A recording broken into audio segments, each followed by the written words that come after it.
من تراث قابس. فما برشا حاجات مزيانة في تراث قابس ومن الحاجات المزيانين إنه فما إيقاع ديجا اسمه إيقاع البوسيقى اللي هو إيقاع بطبيعته محلول كيما إيقاع الحياة في قابس. راهو باش تعرف أنت كيفاش الفن يتماهى مع إيقاع كل بلاصة اللي انت فيها الحياة. فوالا دونك سمعكم تو سمعكم وكي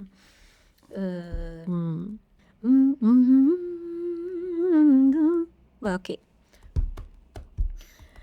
عالفولار ندور، عالفولار ندور، عالفولارة وشاش قليبي شعلت نار ندور، الحوت الحوت وعالفولارة باش نموت، وسعد اللي عنده حانوت ما بين المنزل وجار ندور، عالفولارة ندور، عالفولارة ندور، عالفولارة وشاش قليبي شعلت نار ندور.